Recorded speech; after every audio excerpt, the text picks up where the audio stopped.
बिस्मिल्लाहिर्रहमानिर्रहीम। अस्सलाम वालेकुम। मैं आप सबको अपने चैनल में खुशामदीद कहती हूँ।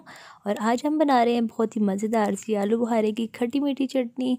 तो इसके लिए जो चीज़ें हमें दरकार हैं उनमें है सबसे पहले आलू बुखारा 1 कप के करीब। 1 कप के करीब ही हम लेंगे चीनी और 1 चुटकी हम लेंगे कुटा हुआ ज़ीरा। 1 चुटकी हम लेंगे सुरख मिर्च, 1 चुटकी काली मिर्च और 1 चाय का चम्मच लेंगे हम अदरक का पानी। अदरक का छोटा सा टुकड़ा लेके उसे पीस लें और उसका रस निकाल लें। 1 चाय का चम्मच हमने इस्तेमाल करना है और 1 खाने का चम्मच भर के हमने इस्तेमाल करना है इसमें सिरका।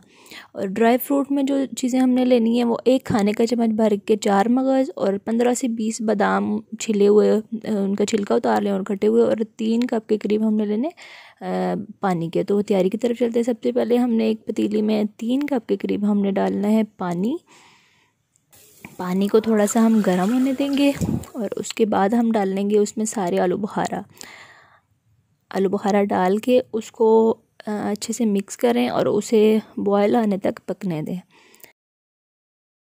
जब उसमें उबाल आ जाए तो आपने डालना है उसमें 1 चुटकी सुरख मिर्च, 1 चुटकी ही काली मिर्च, 1 चुटकी हमने डाली है ज़ीरा और 1 चुटकी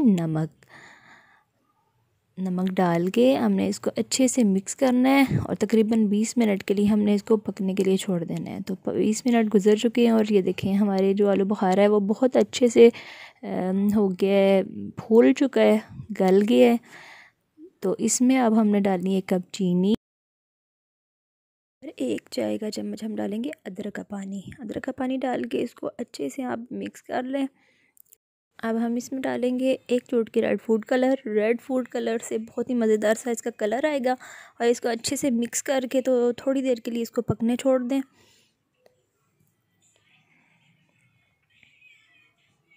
अब थोड़ी सी गाढ़ी हो जाए तो अब हम इसमें डालें 1 खाने का चम्मच भर के सिरका। सिरके से एक तो इसको ख़राब होने से बचाएगा और दूसरा ये कि इससे ये चटनी में खट्टा मीठा टेस्ट आएगा। तो एंड पे हम इसमें डालेंगे 1 चम्मच 4 मगज़ और बादाम डाल के इसको अच्छे से आप मिक्स करें और तकरीबन 3 मिनट के लिए इसको छोड़ दें पकने।